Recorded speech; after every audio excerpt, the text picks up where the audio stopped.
إن الحمد لله نحمده ونستعينه ونستغفره ونعوذ بالله من شرور أنفسنا ومن سيئات أعمالنا.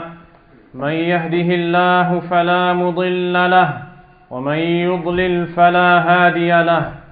وأشهد أن لا إله إلا الله وحده لا شريك له. وأشهد أن محمدا عبد الله ورسوله. يا أيها الذين آمنوا اتقوا الله حق تقاته ولا تموتن إلا وأنتم مسلمون. يا أيها الناس اتقوا ربكم الذي خلقكم من نفس واحدة وخلق منها زوجها وبث منهما رجالا كثيرا ونساء. واتقوا الله الذي تساءلون به والأرحام إن الله كان عليكم رقيبا. يا أيها الذين آمنوا اتقوا الله وقولوا قولا سديدا يصلح لكم أعمالكم ويغفر لكم ذنوبكم ومن يطع الله ورسوله فقد فاز فوزا عظيما.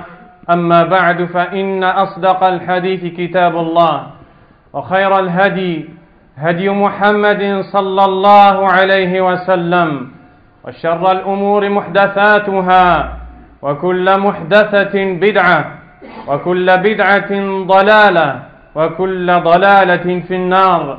أيها المسلمون عباد الله، إن الإسلام دين كامل دعانا إلى أجمل الشمائل وأحسن الأخلاق، دعانا إلى تصحيح الاعتقاد وعمارة القلوب بالإيمان بالله وحده لا شريك له ومعرفته بأسمائه وصفاته. دين من الله تبارك وتعالى، ومما أمرنا الله تبارك وتعالى به في كتابه ألا نقول على الله إلا ما نعلم، ونهانا سبحانه وتعالى أن نقول على الله بغير علم ونتحدث عن دين الله بلا معرفة فنسيء الأدب مع الله رب العالمين سبحانه وتعالى.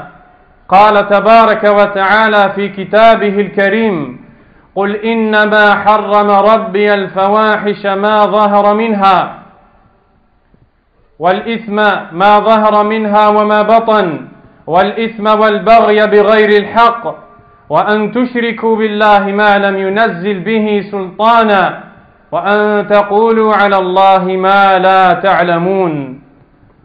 وإذا تأمل المتأمل منا هذه الآية المباركة ومدلولها وجد ما ذكره ابن كثير رحمه الله وابن القيم رحمه الله، حيث يقول: وذكر سبحانه المحرمات الأربع مبتدئا بالأسهل منها ثم ما هو أصعب منه ثم كذلك حتى ختمها بأعظمها وأشدها، وهو القول على الله بلا علم. وقال الله تبارك وتعالى في كتابه العزيز: إنما يأمركم بالسوء والفحشاء وأن تقولوا على الله ما لا تعلمون. قال ابن كثير رحمه الله: إنما يأمركم عدوكم الشيطان بالأفعال السيئة وأغلظ منها الفاحشة كالزنا ونحوه، وأغلظ من ذلك وهو القول على الله بلا علم. عباد الله، إن القول على الله عز وجل بلا علم المراد به ومنه هو أن يتحدث المتحدث في مسألة متعلقة بدين الله عز وجل، سواء كانت مسألة عقدية أو فقهية أو متعلقة بأحكام الله عز وجل وسنة نبيه صلى الله عليه وسلم، فيأتي المتكلم يخوض في هذه المسائل بلا علم ولا فهم ولا معرفة ولا إدراك سليم، فيسيء الأدب مع الله رب العالمين ويسيء الأدب مع نفسه، حيث أنه يتكلم بجهل فلا يرشد الناس إلى صواب بل يضلهم عن سبيل الله وما أكثر المضلين في هذا العصر عباد الله. ولذلك جعل العلماء رحم الله الأموات منهم ووفق الأحياء الكلام على الله بغير علم من أعظم الظلم ومن أكبر الكبائر التي تبعد الناس عن الخالق تبارك وتعالى. وإن من علامات قيام الساعة ما ذكره النبي صلى الله عليه وسلم فيما رواه مسلم عن أنس بن مالك رضي الله عنه قال رسول الله صلى الله عليه وسلم: إن من أشراط الساعة أن يرفع العلم ويثبت الجهل ويشرب الخمر ويظهر الزنا. إن من علامات الساعة، إن من أشراط الساعة، إن مما يدل على قرب الساعة وقيامها ما ذكره صلى الله عليه وسلم. ومن هذه الأمور أن يرفع العلم فيصبح الناس جهالا لا نور لهم، لا كتاب عندهم، ولا هداية من الله تبارك وتعالى لهم، ويثبت الجهل فيأتي الجاهل منهم يتكلم عن أمور العامة، رجل تافه لا فهم له من دين الله عز وجل، وحينئذ ويشرب الخمر ويظهر الزنا.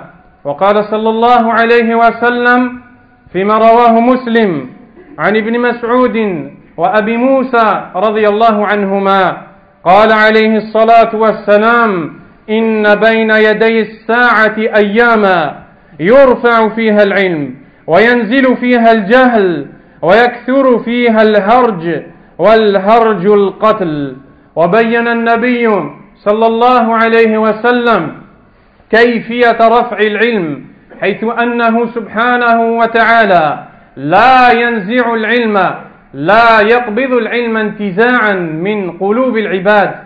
ذكر البخاري رحمه الله عن عبد الله بن عمرو بن العاص رضي الله عنهما قال النبي صلى الله عليه وسلم: إن الله لا يقبض العلم انتزاعا ينتزعه من العباد، ولكن يقبض العلم بقبض العلماء، حتى إذا لم يبق عالما اتخذ الناس رؤوسا جهالا فسئلوا فأفتوا بغير علم فضلوا وأضلوا.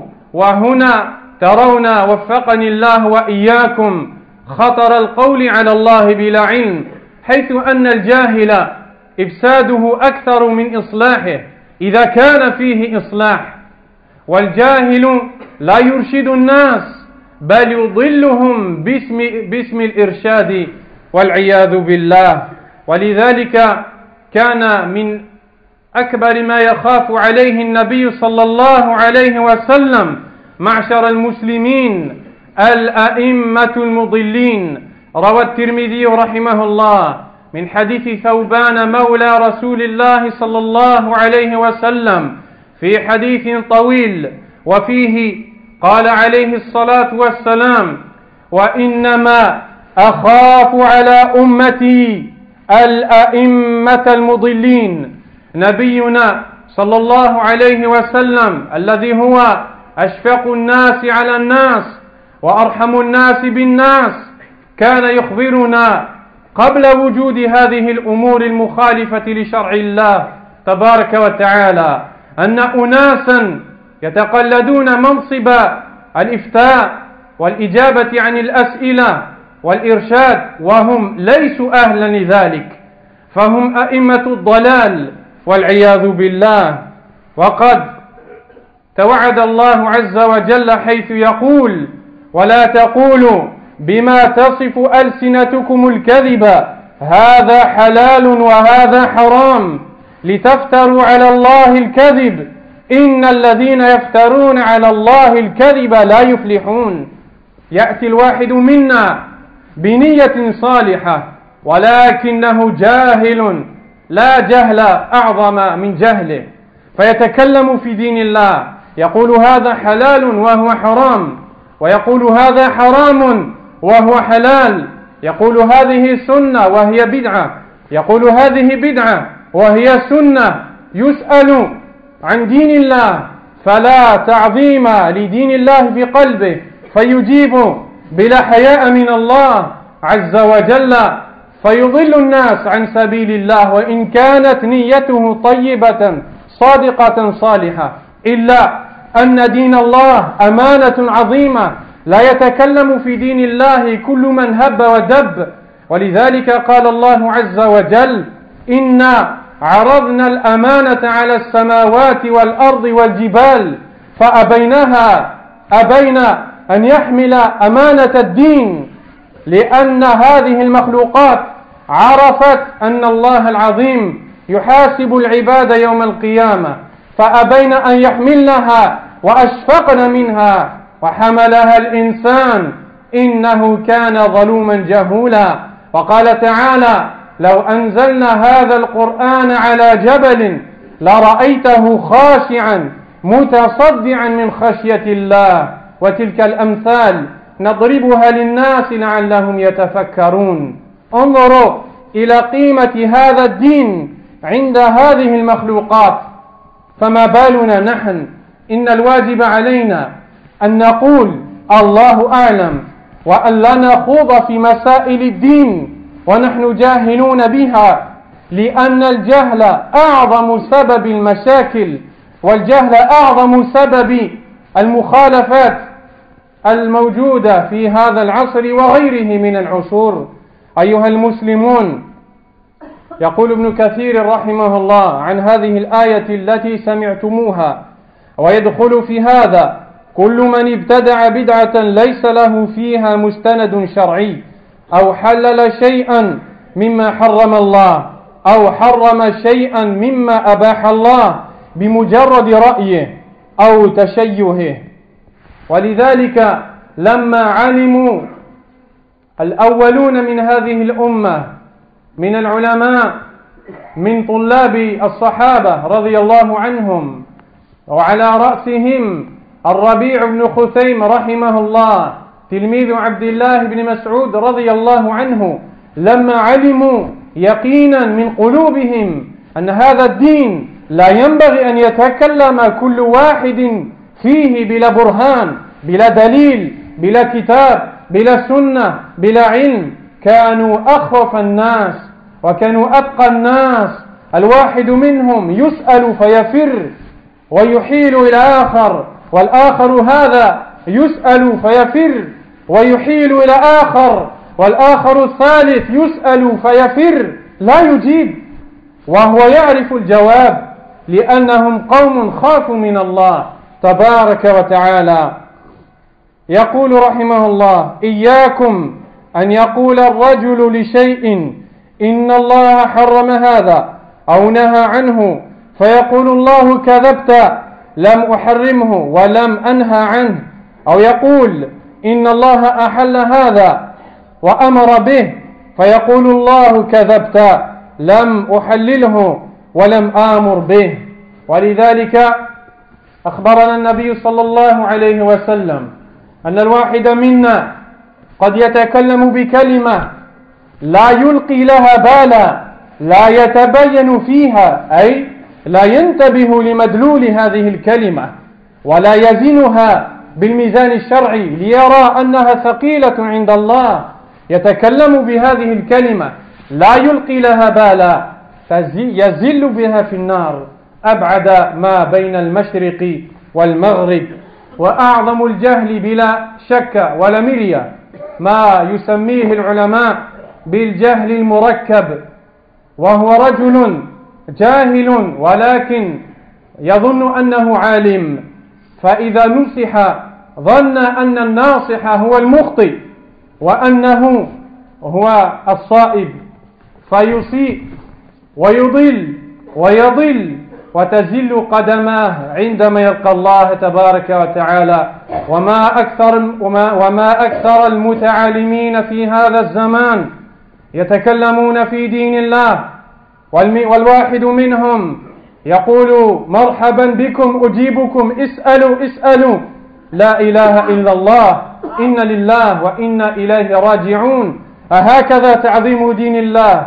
أهكذا تعظيم حرمات الله سبحانه وتعالى ثم ترون ما ترون من الفتن بسبب الكلام في دين الله بجهل ولا معرفة فاتقوا الله معشر المسلمين واعلموا أنكم ملاقوه وأنه محاسبكم فأنتم مجزيون بأعمالكم فمن وجد خيرا فليحمد الله ومن وجد غير ذلك فلا يلومن إلا نفسه ونسأل الله التوفيق للصواب والرشد والعزيمة على الأمر.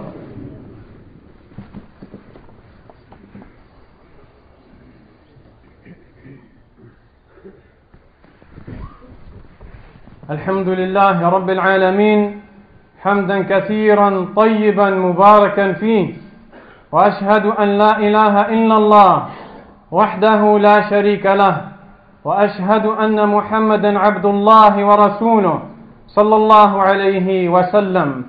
Mes frères et sœurs, la religion d'Allah tabaraka wa ta'ala qui est l'islam est parfaite dans tous ses aspects et ses points de vue.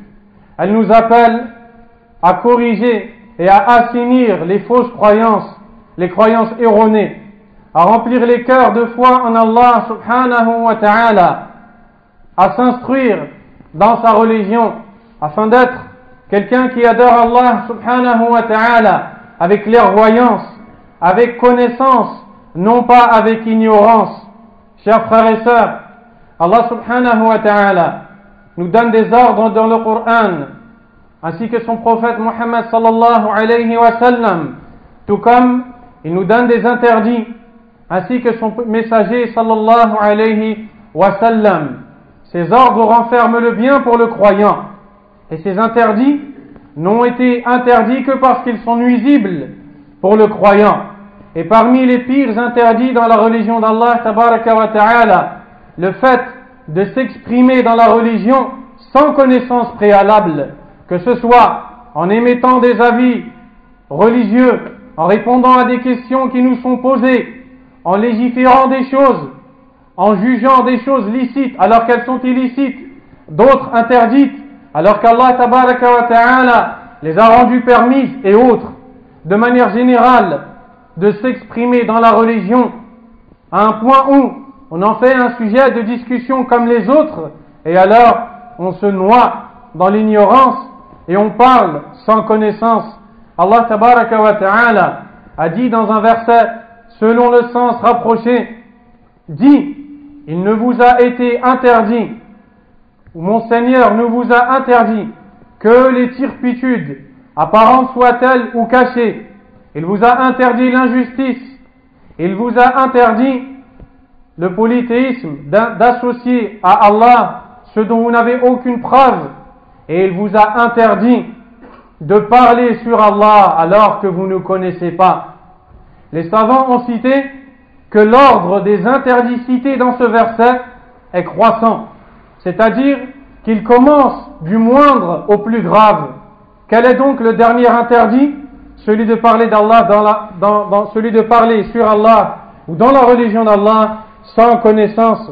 C'est pour cela que l'imam Ibn al-Qayyim rahimahullah a dit, Allah élevé soit-il, a cité ces 4 interdits dans ce verset en commençant par le moindre, puis en allant par un ordre croissant jusqu'à terminer ce verset par le pire de ces interdits qui est de parler d'Allah sans connaissance. Dans un autre verset, il nous dit subhanahu wa ta'ala selon le sens, en parlant de Shaitan, l'ennemi d'Allah, il ne vous ordonne que de commettre le mal, la turpitude et de dire sur Allah ce dont vous n'avez aucune connaissance. L'imam Ibn Kathir rahimahullah a commenté ce verset en disant: ceci veut dire que le diable, votre ennemi, ne vous appelle qu'à commettre des mauvaises actions. Pire encore, il vous appelle à commettre la turpitude, telle que la fornication et autres. Et bien pire encore, il vous appelle à dire sur Allah ce dont vous n'avez aucune connaissance. Voyez, chers frères, qu'Allah tabaraka wa ta'ala a interdit aux musulmans de parler dans la religion alors qu'il n'a pas de connaissance. Ô combien sont graves les dégâts causés par l'ignorant. Quand bien même il aura une bonne intention, une intention avec laquelle il cherche la réforme, mais si cette intention n'est pas accompagnée de connaissance de ce qu'Allah a légiféré, de ce que le prophète sallallahu alayhi wa sallam nous a enseigné, ce dernier va tomber, ou cet individu va tomber dans l'égarement, et il va même mal orienter ses frères et sœurs, tout ceci à cause de l'ignorance. Et le prophète sallallahu alayhi wa sallam nous a informé que parmi les signes distinctifs montrant l'arrivée proche de l'heure dernière, le fait que la science disparaîtra, elle laissera prendre place à l'ignorance. Le prophète sallallahu alayhi wa sallam a dit dans le hadith rapporté par l'imam Muslim, il existe parmi les signes de l'arrivée de l'heure le fait que la science disparaîtra, alors prendra sa place l'ignorance, les boissons enivrantes seront consommées et sera pratiquée la fornication. On voit que parmi les signes montrant l'arrivée proche de l'heure, que la science disparaîtra, l'ignorance prendra sa place, les ignorants parleront dans la religion d'Allah tabaraka wa ta'ala et le mal se répandra wal iyadhu billah. Dans un autre hadith, il nous dit sallallahu alayhi wa sallam, avant l'arrivée de l'heure, il y aura des jours au cours desquels la science disparaîtra et alors l'ignorance descendra et les discordes et les troubles augmenteront, et les troubles sont les assassinats ou le meurtre. Voyez que parmi les signes de la fin des temps, l'arrivée de l'ignorance, car en réalité, tout mal n'est que le fruit de l'ignorance, et tout bien n'est que le résultat de la science.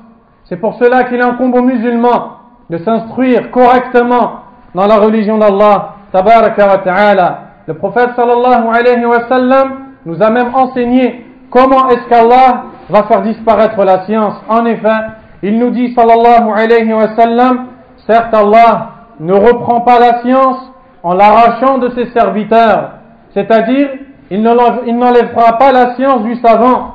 Le savant se lèvera un jour ignorant, ce n'est pas comme ça qu'il agira, mais il enlèvera la science en donnant la mort aux savants, jusqu'au jour où il ne laissera plus aucun savant. Alors les gens suivront des têtes ignorantes, ils interrogeront ces têtes ignorantes, et ces têtes ignorantes émettront des avis religieux et donneront des réponses religieuses sans connaissance, et alors elles s'égareront et égareront autrui. Voyez que l'ignorant, voyez que celui qui parle, et même s'il a une bonne intention qui est celle d'orienter les gens, s'il n'a pas de connaissance dans la religion, il va égarer sa propre personne avant d'égarer les autres. Donc, il ne suffit pas de parler et non plus d'avoir une bonne intention, mais il faut absolument avoir une connaissance, d'être sur une clairvoyance du livre d'Allah, tabaraka wa ta'ala. Oh combien sont nombreux ceux qui sont ignorants et qui induisent les musulmans en erreur, et à cause desquels tous ces troubles que nous vivons prennent naissance. Et alors, on ne trouve plus un savant, on ne trouve plus quelqu'un pour orienter les gens. Tout ceci à cause du délaissement de l'apprentissage de la religion. Le prophète sallallahu alayhi wa sallam nous a dit Talabul ilmi faridatun ala kulli muslim. La quête de la science est une obligation qui incombe à chaque musulman. Chaque musulman doit connaître sa religion.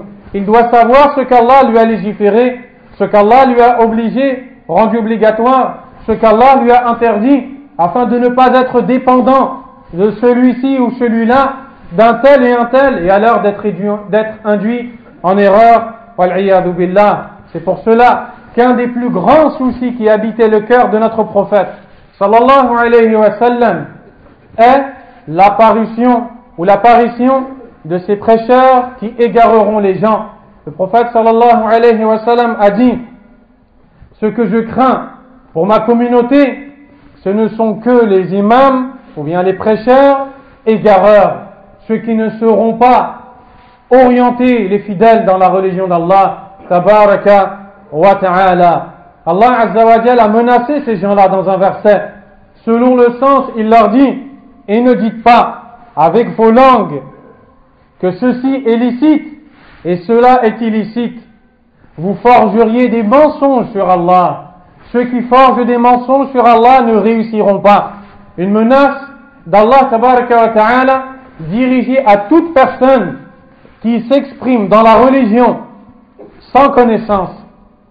Et il est triste de voir que des musulmans ont pris la religion à la légère, à un point où ils parlent de la religion d'Allah, ils en font un discours ou une discussion, un sujet de discussion qui est comme les autres. Subhanallah. Alors que les compagnons radiyallahu anhum, quand l'un d'entre eux était interrogé sur une question relative à la religion, il fuyait la réponse alors qu'il la connaissait. Il orientait le questionneur vers quelqu'un d'autre.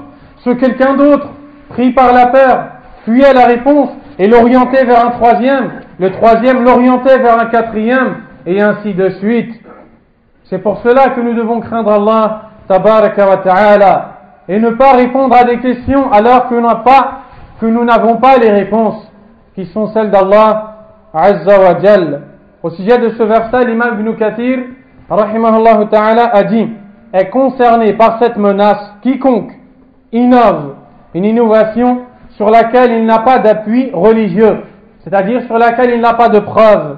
Entre également dans ce verset quiconque juge licite une chose interdite par Allah ou illicite une chose rendue licite par Allah, se basant en cela sur sa simple raison ou son opinion. Les élèves des compagnons radiyallahu anhum avaient peur de parler dans la religion d'Allah sans science, car ils savaient qu'Allah azza wa jalla a dit, selon le sens du verset: nous avons exposé le dépôt, nous avons proposé de confier le dépôt aux cieux, à la terre et aux montagnes. Ces créatures, pris par la crainte, ont refusé de supporter ce lourd dépôt, cette lourde charge. Et l'homme s'est porté garant de porter ce dépôt. Certes, il est grandement ignorant et injuste. Allah Azza wa Jalla nous dit dans l'autre verset, selon le sens rapproché: si ce Coran descendait sur une montagne, tu la verrais se fendre et s'affaisser de crainte d'Allah. Et ceci est une parabole que nous exposons aux gens, ainsi réfléchiront-ils. Voyez que la religion est si lourde pour ces créatures qu'elles en ont eu peur. Elles ont eu peur de porter le fardeau qui est la responsabilité religieuse. Comment se fait-il que des musulmans qui n'ont pas étudié, qui ne connaissent pas ce qu'Allah a légiféré, qui ne comprennent pas les textes, s'expriment dans la religion, rendent licite l'illicite, rendent illicite le permis, le licite? Voici le grand danger auquel ces gens-là s'exposent. Et pour cela, l'élève de Abdullah ibn Mas'ud radiyallahu anhu, le dénommé Rabi' ibn Khusaym rahimahullah, disait: prends garde ou prenez garde à ce que l'un d'entre vous ne dise sur une chose: Allah l'a rendu licite ou l'a interdit. Et alors Allah lui dira: tu as menti, je n'ai pas interdit cette chose, je ne l'ai pas rendue licite. Prenez garde à dire: Allah a rendu licite cette chose, il l'a même ordonnée. Et alors Allah lui dira: tu as menti, je n'ai pas ordonné cette chose, je ne l'ai pas rendue licite. Le prophète sallallahu alayhi wa sallam a dit qu'il se peut que l'un d'entre nous prononce une seule parole à laquelle il ne prête pas attention, à cause de laquelle il glissera dans le feu de l'enfer, à une distance plus grande que celle qui sépare l'Est de l'Ouest. Une seule parole qui est un péché. Imaginez-vous que cette parole est dans la religion d'Allah. Que vas-tu dire si tu viens devant Allah demain et tu as dit: ceci est licite, ceci est interdit, et Allah te dit: pourquoi tu dis ceci est licite, pourquoi tu dis ceci est illicite alors que je ne l'ai pas dit? Pourquoi m'as-tu devancé? Que vas-tu dire Allah Azza wa Jal? Craignons donc Allah tabaraka wa ta'ala, et tous les troubles que vous voyez et que vous vivez ne sont que le fruit de l'ignorance et des gens qui sont mal orientés par des ignorants qui ne connaissent pas le Coran et qui ne connaissent pas la Sunna du prophète Muhammad sallallahu alayhi wa sallam. La religion n'est pas un sujet de discussion générale comme un autre. La religion, c'est-à-dire parler d'Allah, c'est-à-dire parler du prophète sallallahu alayhi wa sallam. Alors celui qui ne connaît pas la réponse à une question, qu'il dise Allahu a'lam, qu'il se taise. Car avec une seule réponse, il peut annuler ses actions et il peut provoquer le courroux d'Allah, la colère d'Allah contre lui. نسأل الله تبارك وتعالى بأسمائه الحسنى وصفاته العلى أن يصلح قلوبنا ويعلمنا ما ينفعنا وينفعنا بما علمنا. ربنا آتنا في الدنيا حسنة وفي الآخرة حسنة وقنا عذاب النار. اللهم اشرح صدورنا واعمر قلوبنا بالعلم والإيمان. اللهم اغفر لنا ذنوبنا. اللهم ارفع عنا كل مصيبة. اللهم اعف عنا واهدنا واهد بنا واجعلنا سببا لمن اهتدى واجعلنا من أئمة السنة واجعلنا من الدعاة إلى عبادتك وحدك لا شريك لك واجعلنا ممن يرشد الناس إلى الصواب الذي شرعته سبحانك وتعاليت. ربنا إنك عفو تحب العفو فاعف عنا. اللهم علمنا ولا تخذلنا. اللهم أعنا ولا تخذلنا. اللهم وفقنا ولا تخذلنا. سبحانك اللهم وبحمدك أشهد أن لا إله إلا أنت أستغفرك وأتوب إليك وأقم الصلاة.